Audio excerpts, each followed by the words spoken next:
The New York Islanders absolutely get pummeled. They absolutely get embarrassed. I don't think there's enough words in the dictionary to can say how bad what I just witnessed in the last 2.5 hours was. To get absolutely pummeled by your most heated and hated rival in in your own barn.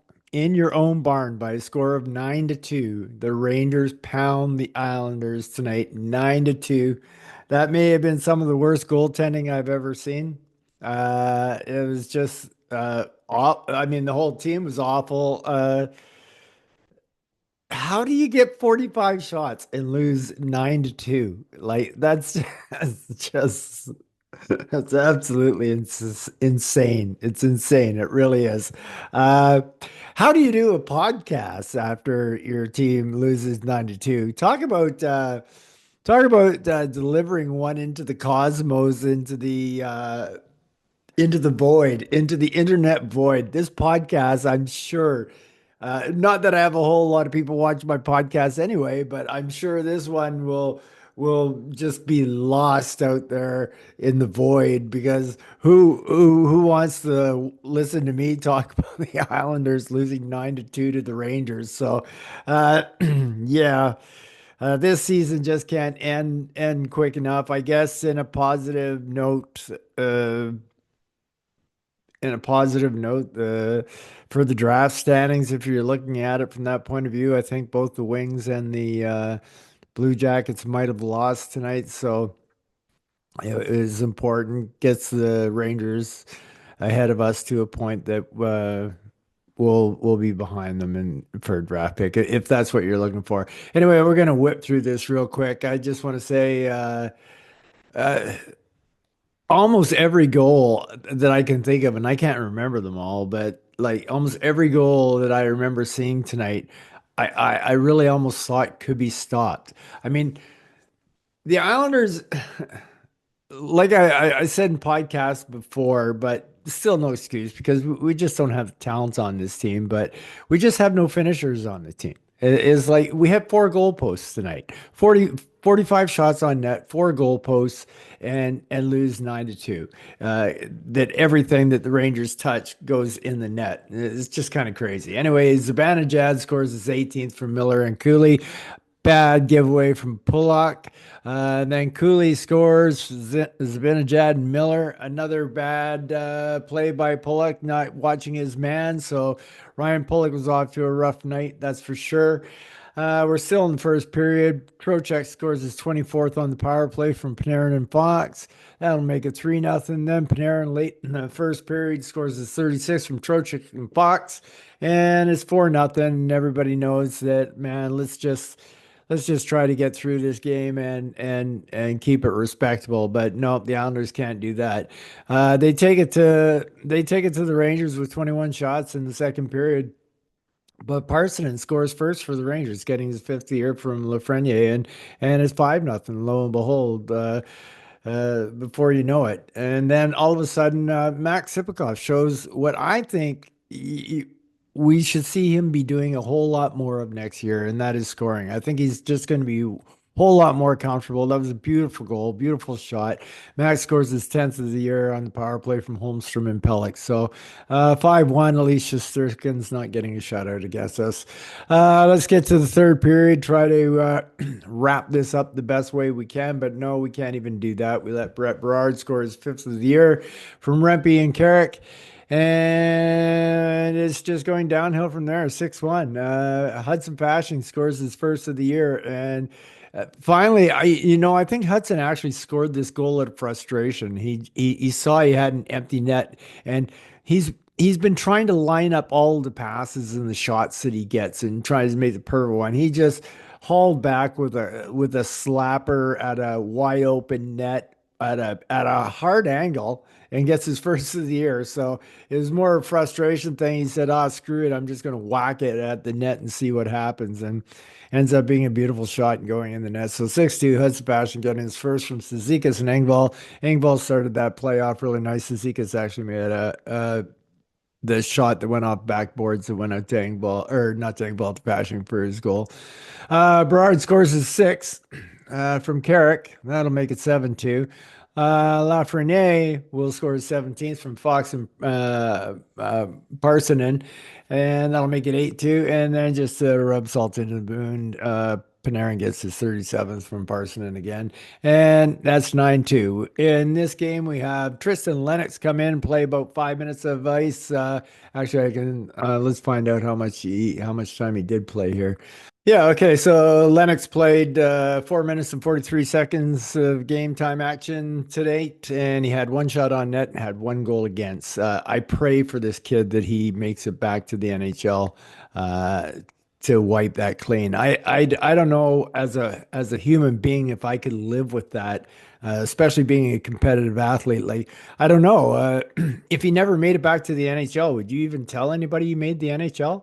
Oh yeah, I made the NHL. I played for 4 minutes and 43 seconds. I had one shot on net and they scored. I don't even know if you'd tell anybody that. I mean, I feel for the kid. The kid's not even going to be able to sleep tonight. So, uh, tough luck on him for sure. So let's talk about the players. Sipkov, I thought, had a pretty good game. He was a -1 tonight, but just a beautiful goal on the power play. Top shelf Roof Daddy made it look pretty sweet. He had four shots on net. He had one block shot, and he also had three hits. I thought he had a whale of a game, and I didn't think all the Islanders did have very good games, even though he had 45 shots on net. Simon Holmstrom is one of the guys that I thought was below his how he's been playing lately. He did pick up an assist tonight, but he was a -2, 14 minutes and 28 seconds of ice time, and he did nothing in the shots, blocks, or hits, except he did have a giveaway. So one of Simon's poor efforts in the last little bit, but that's okay. He's been playing pretty good. Bo Horvat, I thought was pretty non-existent, and get a load of this. -5. -5. I pretty much absolutely got killed on my fantasy team tonight with my Islander players. I have Anders Lee, who is a -5, Paul Mary, who is a -4, Siplikov, who is a -1, and let's see who else do I have. I have Dobson, who is also a -1. Yeah, so I probably single-handedly lost my game tonight with this game for sure. So Bo Horvat, a -5, 16 minutes and 44 seconds of ice time. He had four shots on net, two block shots, one hit.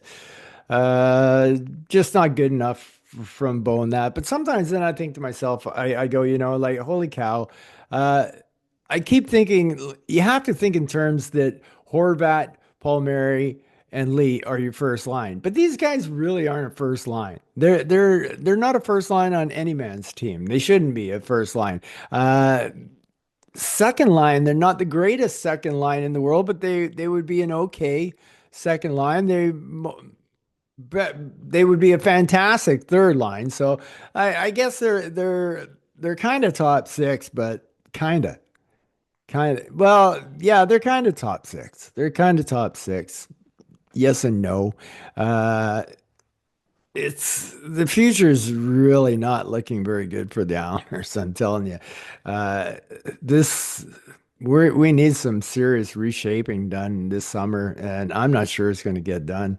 Gatcomb, he had a pretty okay night tonight, but the fourth line gave up a goal, and so he was a -1. But Gatcomb had four shots on net, one block shot, and six hits.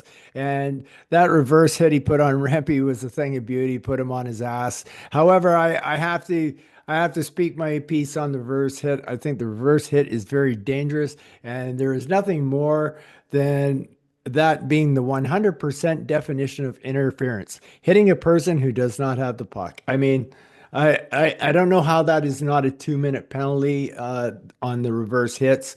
I've argued with people on my message board about it and that, but I will still stand strong on this. It's nothing more than interference. Also, I would also like to know how one hockey player taking a puck and pinning it against the boards is not the definition of delay of game.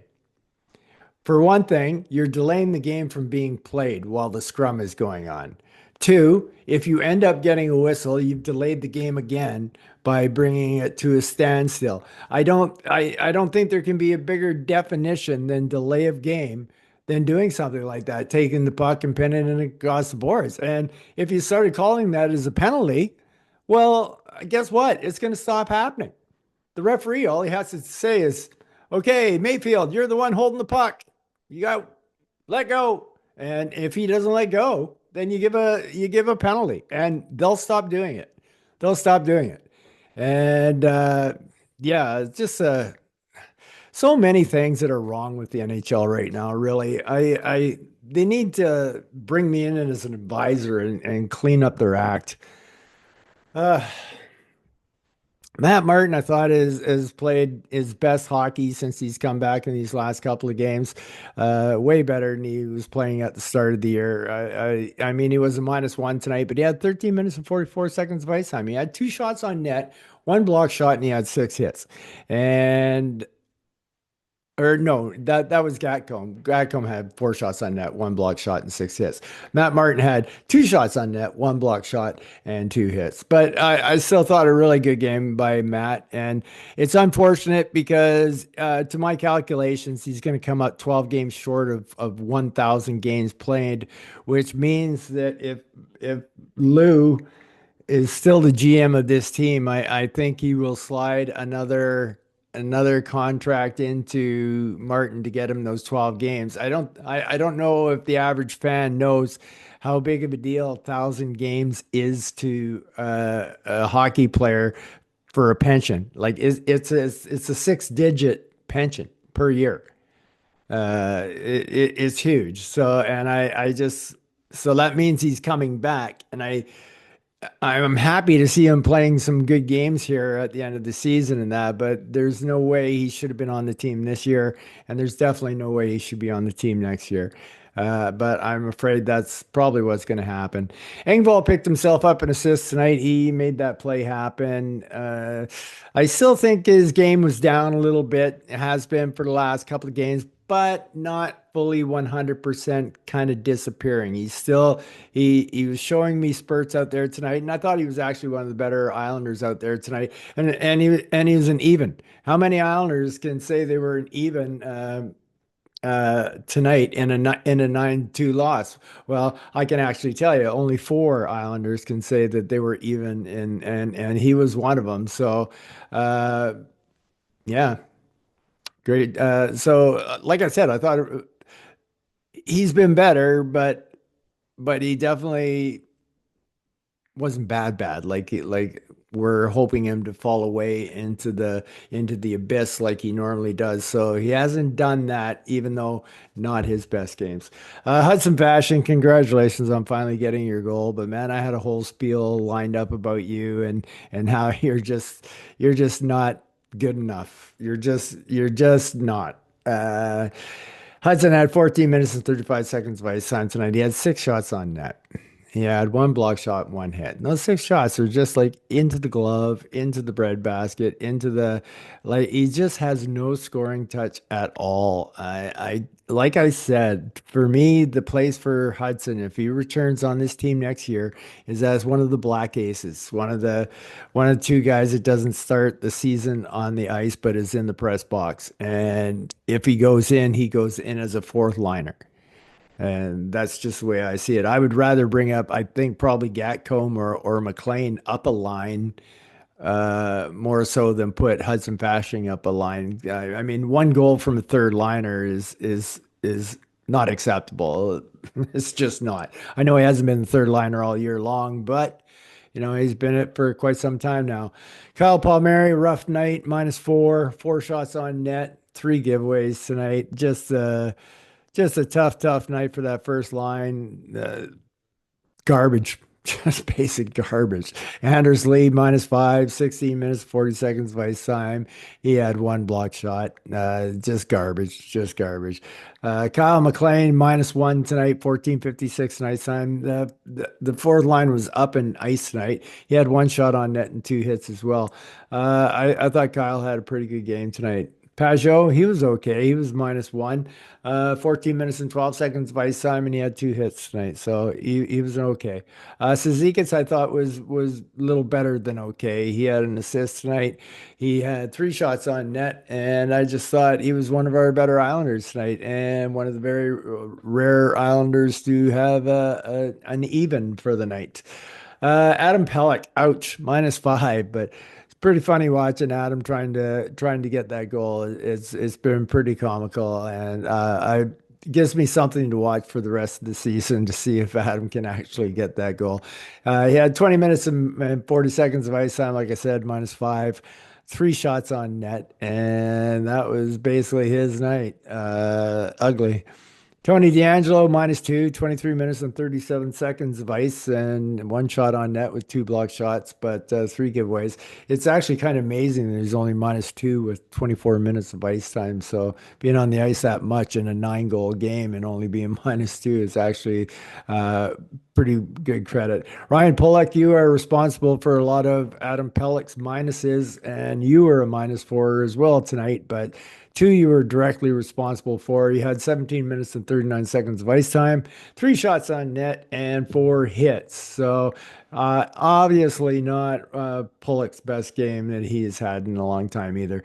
Noah Dobson, and it's nice to see him getting a little bit chippy out there. He was a -1 tonight, 20 minutes of ice time, two shots on net, one block shot, and he did have one giveaway. Scotty Mayfield is the only D man to come out even tonight, and he did it on 20 minutes of ice time, which is up from Scott's normal ice time. He had two block shots, and if everybody had played like Scotty did tonight, we'd got a point in a nothing tie. So good game by Scotty. Alexander Romanov, he was a -2 tonight, 18 minutes and 13 seconds of ice time. And in that time, he had five shots on net, four block shots, one hit, and two giveaways. So really quite the eventful night for Alexander Romanov. So I already talked about Tristan Lennox for the goaltenders. Feel sorry for the kid. Uh, actually, it's now saying that it's got him registered with the safe on NHL.com. I don't know where that save would have come from, but I hope that's true. I hope that's true. At least one goal and two shots sounds a whole lot better than one goal and one shot. So yeah, I hope that's true. I hope he did get a save. Marcus Hoberg, no doubt, his worst game as an Islander by a mile.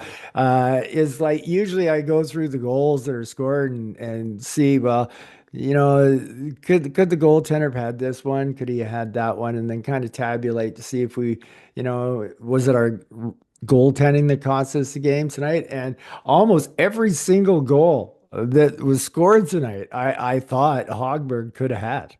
I mean, it was bad. He was just in the wrong place. His angles were wrong. Whatever he was doing just seemed to be wrong the entire time. So it was just ugly, ugly, ugly. UGLY. We don't need no alibi. You ugly. You ugly. So anyway, that pretty much brings us to the end of this 9-2 disaster. The Islanders losing to the Rangers. Uh, don't take it to heart, folks, and try and make it through the rest of the season with me if you can. That's a challenge I'm issuing to you people out there. Stick with me till the end of the season. You can do it. You can do it. Yes, yes, yes, yes. So, hope all you guys and girls out there take care and peace out.